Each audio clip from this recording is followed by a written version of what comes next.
Un cours en miracle, Fondation for Inner Peace, édition Octave. Je lis chapitre 5, section 2 et leçon 32. Section 2. La voie pour Dieu. Guérir n'est pas créer, c'est réparer. Le Saint-Esprit favorise la guérison en regardant par-delà vers ce qu'étaient les enfants de Dieu avant qu'il ait besoin de guérison, et ce qu'ils seront une fois guéris. Cette altération du déroulement temporel devra être assez familière parce qu'elle ressemble beaucoup au changement de la perception du temps que le miracle introduit.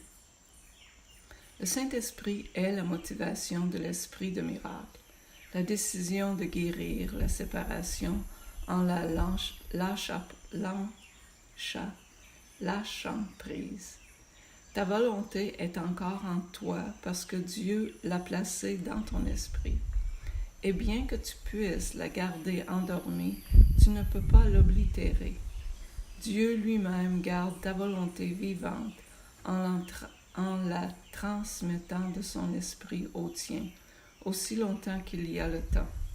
Le miracle lui-même est un reflet de cette union de volonté entre Père et Fils. Le Saint-Esprit est le pur esprit de la joie. Il est l'appel au retour dont Dieu a béni l'esprit de ses fils séparés. Cela est la vocation de l'esprit. L'esprit n'avait pas d'appel jusqu'à la séparation parce qu'avant cela, il n'avait que l'être. Et il n'aurait pas compris l'appel à la justesse de penser. Le Saint-Esprit est la réponse de Dieu à la séparation, le moyen par lequel l'expiation guérit jusqu'à ce que l'esprit entier retourne créé. Le principe de l'expiation et la séparation ont commencé en même temps. Quand l'ego a été fait, Dieu a placé dans l'esprit l'appel à la joie. Cet appel est si fort que l'ego se dissout toujours quand il résonne. C'est pourquoi tu dois choisir d'entendre l'une des deux voix en toi. L'une, tu l'as fait toi-même, et celle-là n'est pas de Dieu. Mais l'autre est donnée par Dieu, qui te demande seulement de l'écouter. Le Saint-Esprit est en toi, dans un sens très littéral. C'est sa voix qui t'appelle à revenir là où tu étais auparavant et seras de nouveau. Il est possible même en ce monde de n'entendre que cette voix et aucune autre. Cela demande un effort et un grand désir d'apprendre. C'est la dernière leçon que j'ai apprise et le Fils de Dieu sont aussi égaux comme apprenants qu'ils le sont comme fils. Tu es le royaume des cieux, mais tu as laissé la croyance dans les ténèbres entrer dans ton esprit, et tu as donc besoin d'une nouvelle lumière. Le Saint-Esprit est le rayonnement que tu dois laisser bannir l'idée de ténèbres. À lui est la gloire devant laquelle la dissociation disparaît, et le royaume des cieux s'ouvre à lui-même. Avant la séparation, tu n'avais pas besoin d'être guidé. Tu connaissais comment tu connaîtras de nouveau, mais comme maintenant tu ne connais pas. Dieu ne guide pas parce qu'il ne peut partager que la connaissance parfaite. Guider, c'est évaluer parce que cela implique qu'il y a une voie juste et une voie fausse, l'une à choisir et l'autre à éviter. En choisissant l'une, tu abandonnes l'autre. Choisir le Saint-Esprit, c'est choisir Dieu. Dieu n'est pas en toi au sens littéral. C'est toi qui fais partie de lui. Quand tu as choisi de le quitter, il t'a donné une voix qui parlerait pour lui parce qu'il ne pouvait plus partager sa connaissance avec toi sans entrave. La communication directe était rompue parce que tu avais fait une autre voie. Le Saint-Esprit t'appelle à la fois à te souvenir et à oublier. Tu as choisi d'être dans un état d'opposition où les opposés sont possibles. Le résultat, c'est que tu dois faire des choix. Dans l'état de sainteté, la volonté est libre, de sorte que sa puissance créatrice est limitée et choisir est insignifiant. La liberté de choisir est le même pouvoir que la liberté de créer, mais l'application en est différente. Choisir dépend d'un esprit divisé. Le Saint-Esprit représente l'un des choix. Dieu n'a pas laissé ses enfants inconsolés, même s'ils ont choisi de le quitter. La voie qu'ils ont mise dans leur esprit n'était pas la voie pour sa volonté, pour laquelle parle le Saint-Esprit. La voix du Saint-Esprit ne commande pas, parce qu'elle est incapable d'arrogance. Elle n'exige pas parce qu'elle ne cherche pas à contrôler. Elle ne vainc pas parce qu'elle n'attaque pas. Elle ne fait que rappeler. Elle est irrésistible uniquement à cause de ce qu'elle te rappelle. Elle rappelle à ton esprit l'autre voix, toujours quiète, même parmi le tumulte que tu peux faire. La voix pour Dieu est toujours quiète, parce qu'elle parle de paix. La paix est plus forte que la guerre, parce qu'elle guérit. La guerre est division et non augmentation. Personne ne gagne à la dissension. Que servirait-il à l'homme de gagner tout le monde s'il perdait son âme? Si tu écoutes la voix fausse, tu as perdu ton âme de vue. Tu ne peux pas la perdre, mais tu peux ne pas la connaître.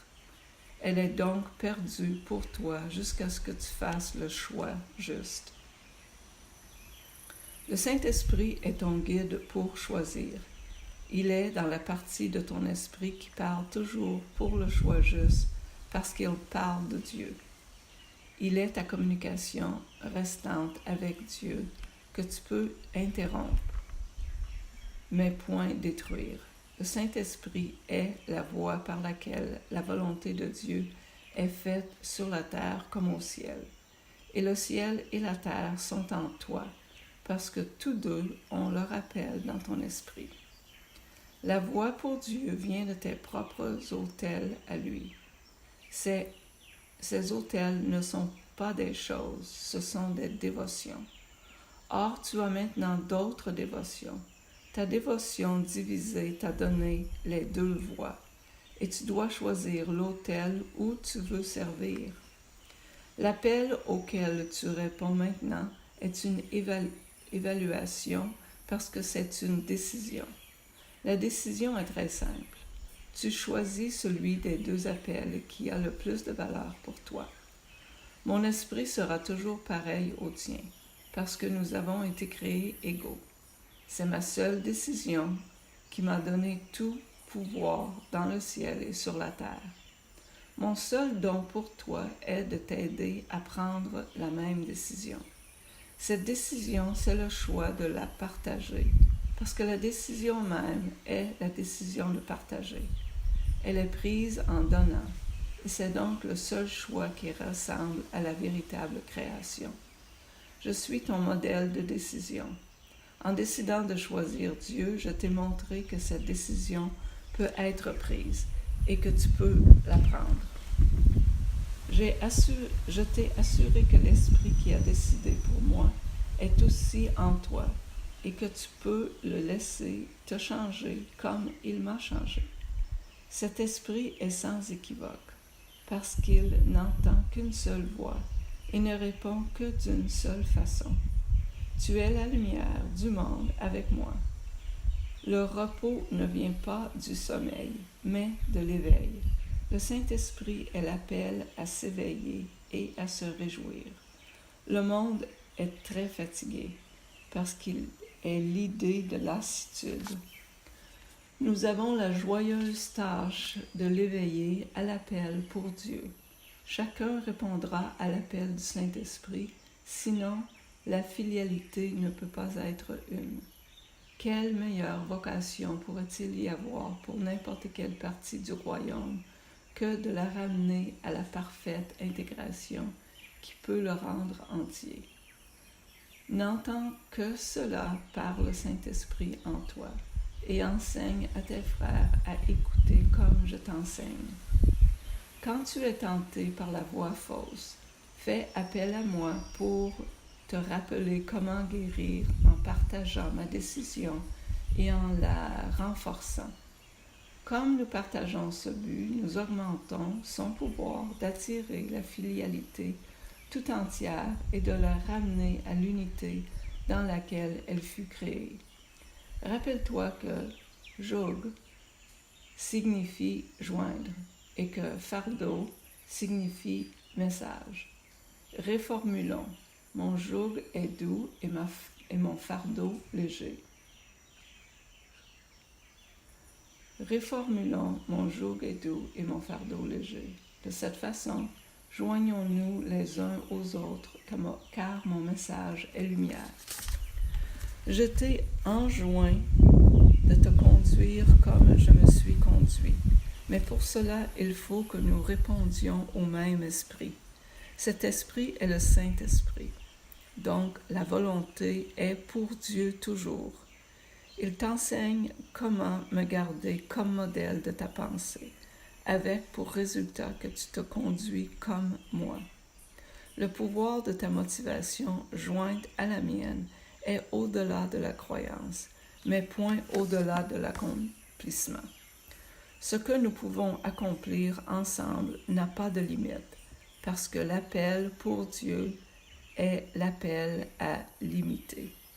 Enfant de Dieu, mon message est pour toi, pour que tu l'entendes et le donnes en répondant au Saint-Esprit en toi. Et maintenant, leçon 32. J'ai inventé le monde que je vois. Aujourd'hui, nous continuons à développer le thème de cause et effet. Tu n'es pas la victime du monde que tu vois parce que tu l'as inventé. Tu peux l'abandonner aussi facilement que tu l'as inventé. Tu le verras ou tu ne le verras pas, comme tu le souhaites.